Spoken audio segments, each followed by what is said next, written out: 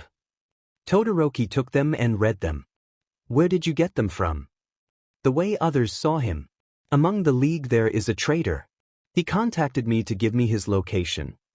Seeing them. It is trustworthy, I confirmed it, so tonight everything will be over? Who exactly is he? The brave one. The league promised to free his beloved Genkel in exchange for his services. Giving a sigh. He was dead a long time ago, all for one killed him and took away his gift. What will happen to the Brava after this?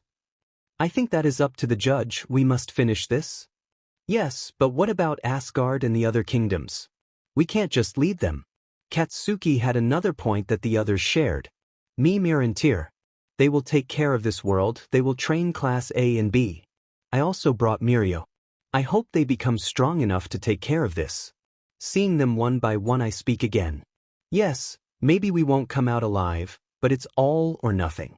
The death of All for One and Shigaraki will end the war before it begins. There was silence between them until Izuku spoke again.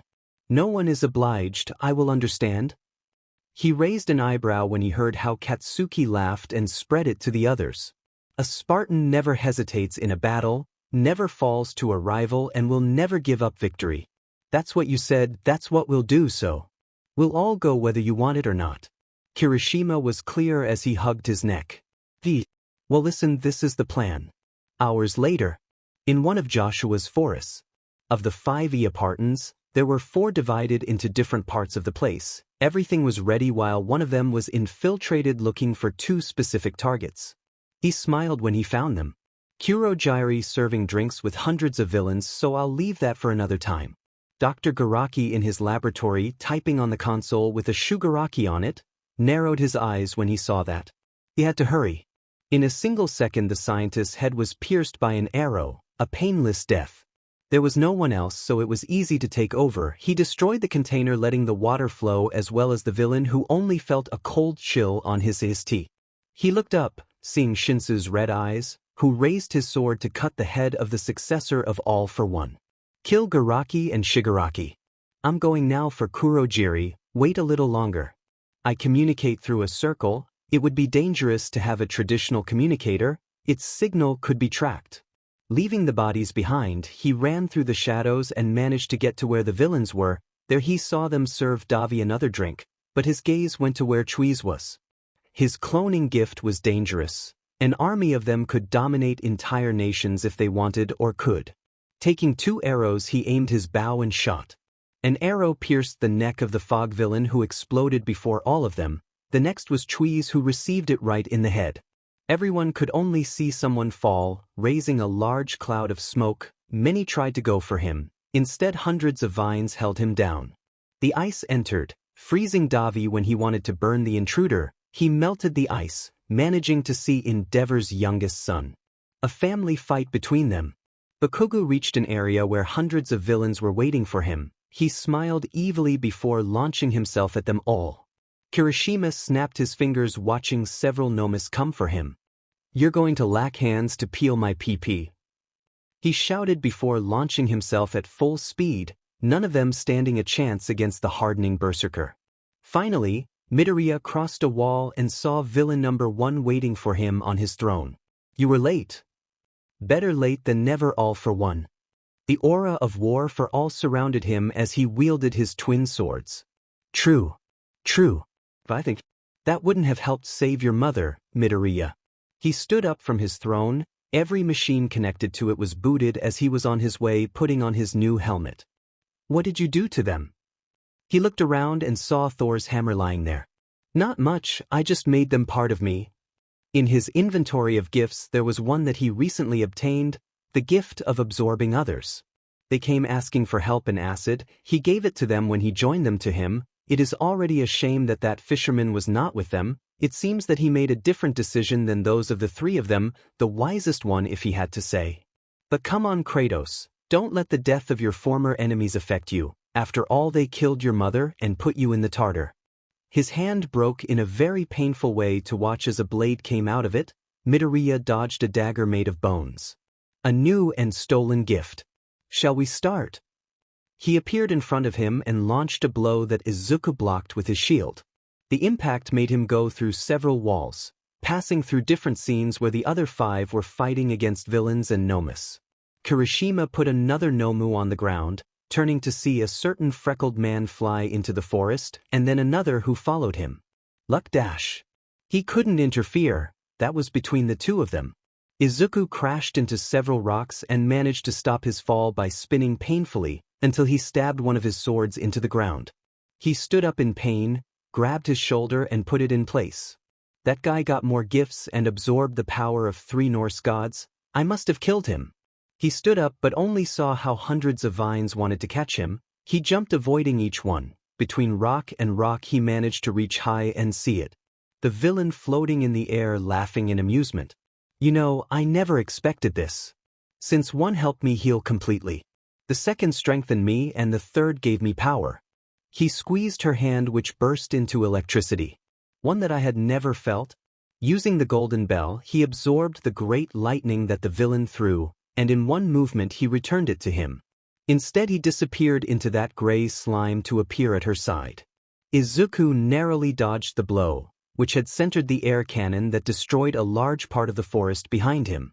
Landing a blow to his abdomen, he caused some damage by making him retreat, another to his face, destroying the helmet a little before delivering a large wave of blows. Between so many blows he managed to destroy his helmet as well as his suit. A hand grabbed him by the neck and lifted him off the ground. But how? Did he absorb those 3? Do you think I will be so easy to defeat? He crashed it into the ground, causing a large crater beneath him.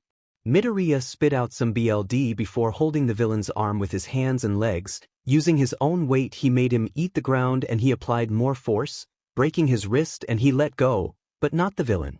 Taking him by the collar of his suit, he lifted him up to give a strong uppercut with one of the baskets loaded with 77% of the war for all.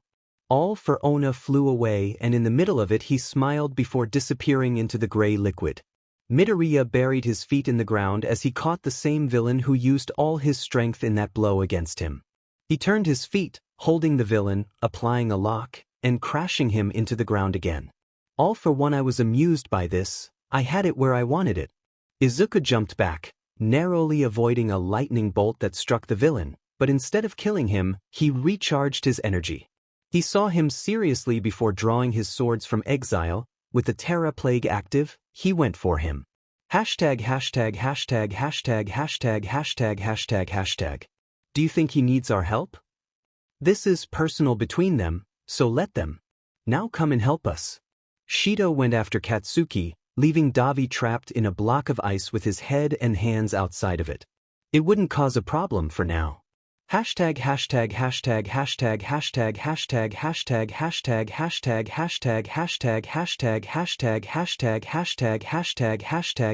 Hashtag.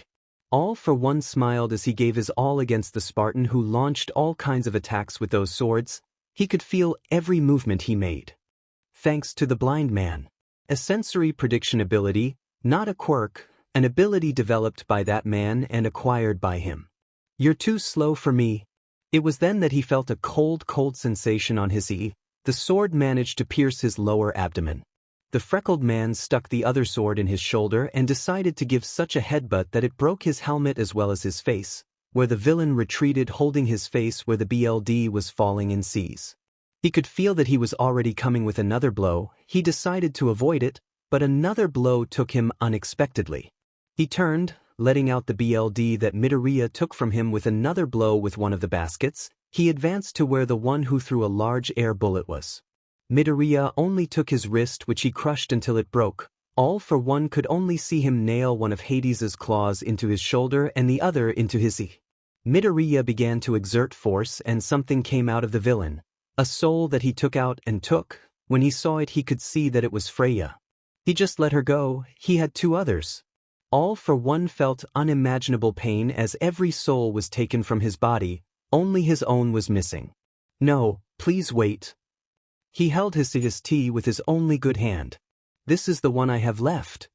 You stole hundreds of gifts, you killed thousands for your purposes, half were yours, loyal to your cause. And now you pray? I thought you made up your mind about your emotions. He quickly turned around, narrowly avoiding a bone spear that the villain brought with him and threw at him. All for one manipulated his own arm, it would be a more powerful one when he collided with All Might. He threw the blow. The BLD shot out. All for one. I was incredulous. His arm was cut by Midoriya's sword, who had in his hands the new blade of Olympus, or rather the wave of Sparta. The handle and handguard were the same, while the wave was curved in one direction while red hot. Bye-bye. All for one. The villain could only see the edge of that sword pass through his T, 100%. And in a burst of flames the night turned into day. In the end it was all over for the League of Villains. The group returned with hundreds of prisoners, Nomus, and only 5 dead. No one could say anything when stopping the villains, as the days, weeks, months, and years passed, many things had happened. Midoriya lived in Asgard as its ruler with his wife and son, little Hisashi Midoriya, a boy with yellow hair with a rebellious green streak, eyes of a different color like Uncle Shoto's. Green on the right and yellow on the left. Nisa retired, leaving the position to Katsuki, who was the most suitable. He was stern and strict with security, but then the Yude was in good hands. Plus he had to take care of his kids with Kami, who would say he married the blonde and had a family now. Shoto with Momo, for children. Kirishima, well, Tube 6 with mine, the girl was at war with him in bed. Shinso only 1 twins, after all Mei wanted to make more babies than trying other types of babies. While Uraraka, well, she was put in rehabilitation when she tried to kill Ryuku in the middle of her arch. The woman suffered when bringing her baby into the world, so she used the same brunette to endure all the pain, and the poor he ended up with more than 1 broken bone. Midoriya only suffered in his hand, which was bandaged by the doctors. Women had strength if they set their minds to it. In the end, after so much suffering and agony, he got a good ending. Who would have thought that the bloodthirsty ghost of Sparta would have a good ending?